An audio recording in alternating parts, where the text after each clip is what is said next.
Hello, Detective Alexander speaking. Hello, Detective. It's me again. Oh, hi, miss. How are you doing today? I don't even know anymore. Do you have any news for us? Our team has been extremely busy these last couple days, so, yeah, I'm sorry to inform you, but no, Mom, there's no news today. The title of this paper, No News Today, is taken from an interview with a daughter of a missing mom who reflects on the painful process of regularly calling the police station to get updates about her missing mother, but being told that there's no news. This example gives us a glimpse into the painful process of waiting for news about a missing loved one. The aim of this research is to explore these potentially profound challenges families might face when navigating through ambiguous loss of a missing loved one. This paper draws on scholarship on grief, interviewing, and witnessing to offer fresh perspectives on family narratives about missing persons.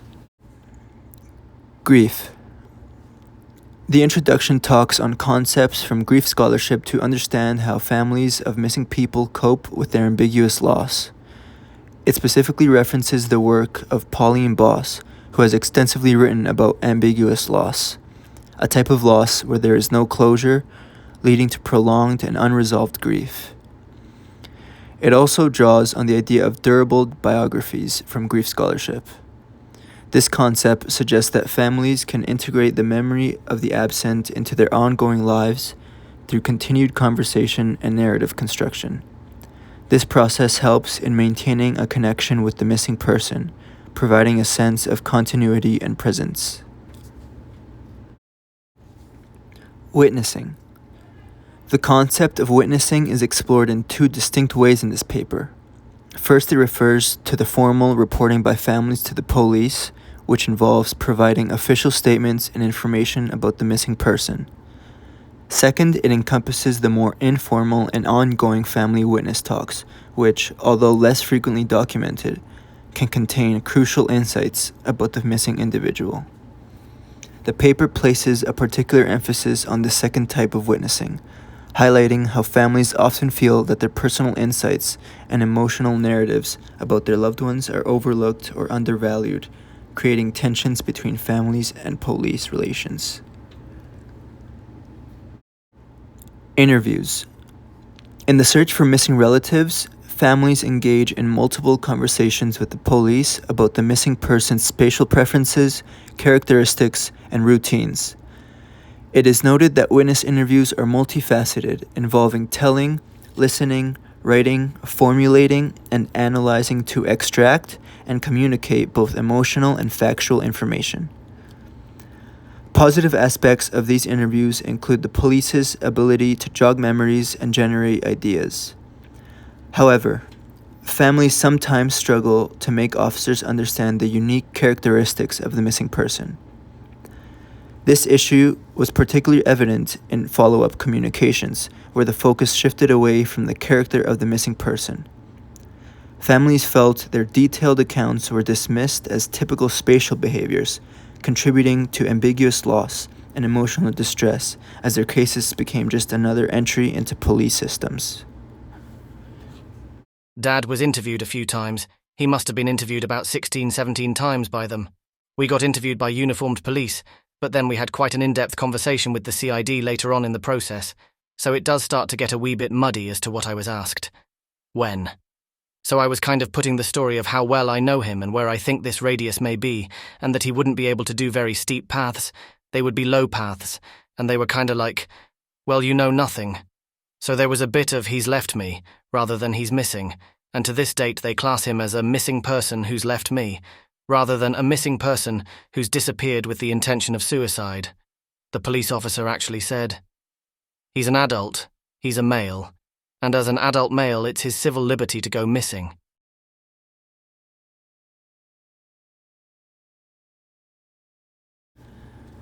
Although no formal hypothesis is given, the authors emphasize the need for new spaces and practices that value family witness talk. They propose that integrating ideas from grief scholarship can help families by validating their experiences and creating opportunities for them to engage in meaningful actions and narratives about their missing loved ones. The paper also proposes that grief is not just an individual emotional process, but a social and cultural one. By recognizing and finding new ways to incorporate family talk about their missing loved ones, communities and institutions can better support them by providing adaptive coping strategies and safe spaces for them to tell their stories.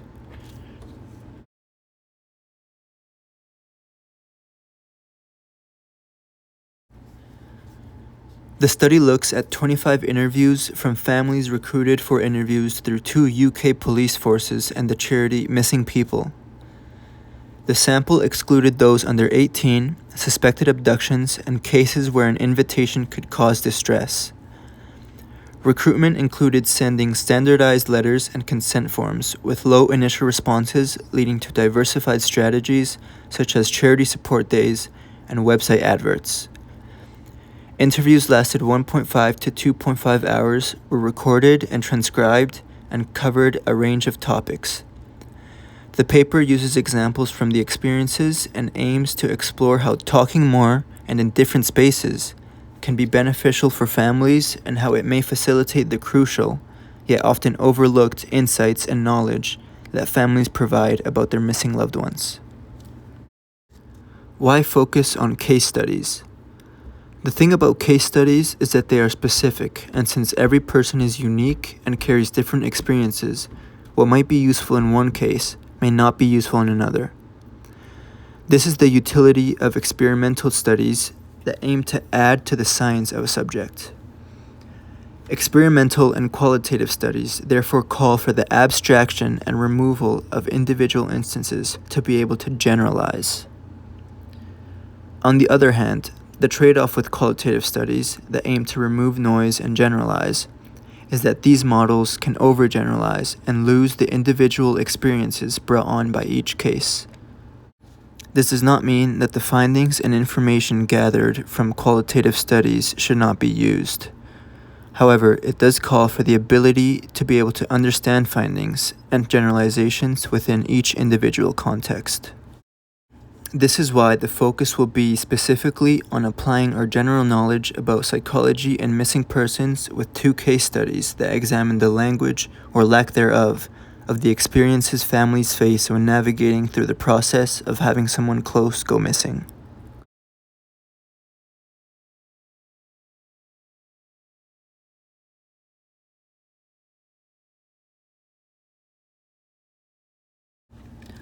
Paul, an 18-year-old who lived with his parents, went missing under mysterious circumstances. On the day of his disappearance, Paul was supposed to be driven to college by his father, but he ended up driving himself because his parents were running late. When Paul did not return home that evening, his worried parents contacted the police. The next morning, the police informed them that Paul's car had been found near a cliff, a site frequented by bird watchers, but there was no sign of Paul. The police searched Paul's room and confiscated his computer and personal items, including a dictaphone that contained an old suicide message.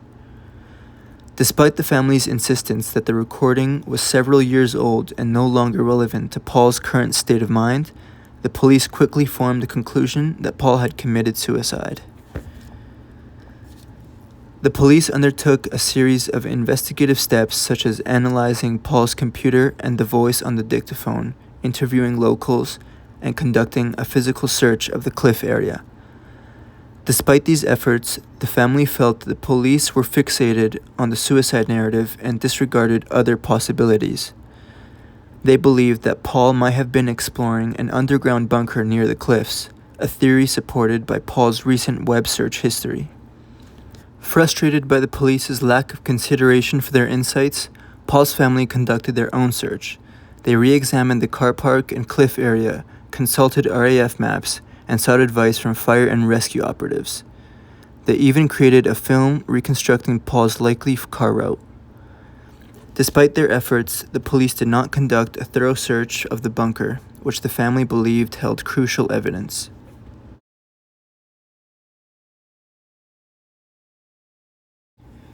Jim, a 21-year-old, went missing while living with his friends. His flatmates initially reported the disappearance to the police, referring a small debt he owed for rent. Initially, Jim's parents, Linda and Pete, thought he might have temporarily left due to financial stress but would return soon. However, as days passed without any word from Jim, Linda grew increasingly concerned and tried to file a missing person report. The police initially dismissed Linda's concerns, suggesting Jim would return on his own.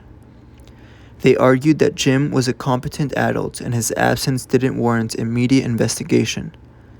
It took Linda's persistent calls over several weeks for the police to finally file a missing person report, by which time critical early investigative opportunities were lost.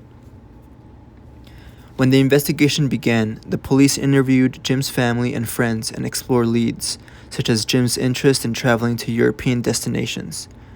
However, Linda and Pete felt disconnected from the investigation process, often receiving updates late at night or on weekends. The police's inconsistent communication and apparent lack of urgency added to the family's distress. At one point, the police mistakenly used the name of another non-missing brother during an interview with Jim's sister, further undermining the family's confidence in the investigation.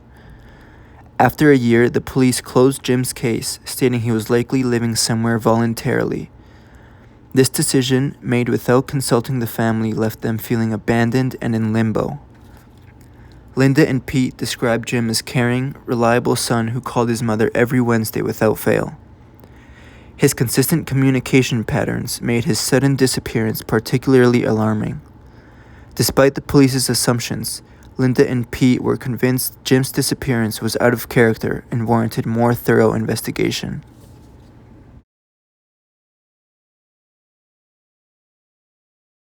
In the case of Paul, his parents' detailed witness account about his interests and behaviors was often dismissed by police.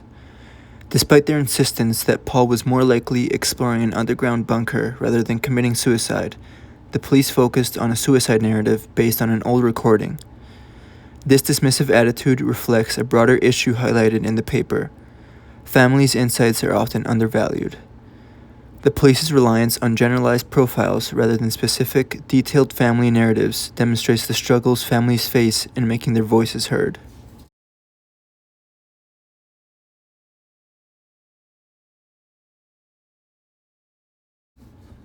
The article No News Today, Talk of Witnessing with Families of Missing People, addresses some of the profound challenges families face when a loved one goes missing, emphasizing the importance of witness talk, grief, and interviewing in the search and recovery process. A key aspect of the study is exploring how talking more and in different spaces can benefit families and enhance the effectiveness of search and rescue operations. The paper proposes that reanimating the missing through continuous conversations and narrative construction can help families cope with their ambiguous loss. This approach is informed by grief scholarship, particularly the concept of durable biographies from Walters, 1996. By engaging in ongoing dialogues about the missing, families can maintain a sense of connection and presence, which helps them navigate the emotional turmoil of ambiguous loss.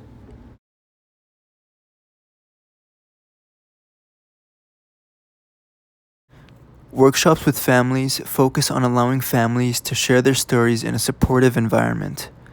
By doing so, families can construct durable biographies and maintain a connection with their missing loved ones.